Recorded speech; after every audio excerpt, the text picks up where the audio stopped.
આપ જોઈ રહ્યા છો સ્પાર્ક ટુડે ન્યૂઝ। આજે ગણેશ ચતુર્થી એટલે કે ગણેશજીની સ્થાપના 10 દિવસનું આતિથ્ય માણવા માટે પધાર્યા હોય ત્યારે ગજાનન ગણપતિ મહારાજનું અલગ અલગ જગ્યા પર અલગ અલગ મહત્વ સમજાવવામાં આવ્યું છે। ગજાનન ગણપતિ મહારાજની આજે સ્થાપના થશે।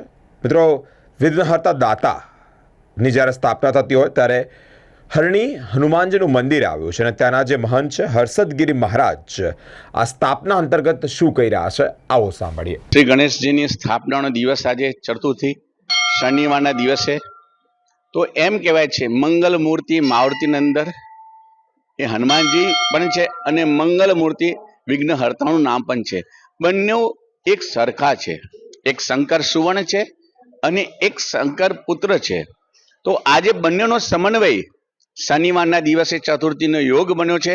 તો આ દિવસે શ્રી ગણેશજી દરેકના જીવનની અંદર દરેકના જીવનમાં આવતા વિઘ્નો શહેર નગર રાજ્યના દરેકની આવતી આધિ વ્યાધિ ઉપાધિ વિઘ્નહર્તા દરેકની દૂર કરે। અને સાથે સાથે આજે હનુમાનજી મહારાજનું દિન પણ શનિવાર છે। તો હનુમાનજી મહારાજ આધિ વ્યાધિ ઉપાધિ સાથે અષ્ટ સિદ્ધિ એ દેશને પ્રદાન કરે અને આખું દેશ મહામારીથી દૂર રહે એ દિવસના સંજોગ આજે જોગાનુજોગ બન્યા છે। તો આજે મંગલમય શ્રી ગણેશજીનું આજે પૂજનનો દિવસ સર્વપ્રથમ છે। તો આખા વિશ્વ ઉપર ભારત ઉપર અને ગુજરાતથી લઈને વડોદરા શહેર પર ગણપતિ અને હનુમાનજીની કૃપા બની રહે એવી મારી પ્રાર્થના છે।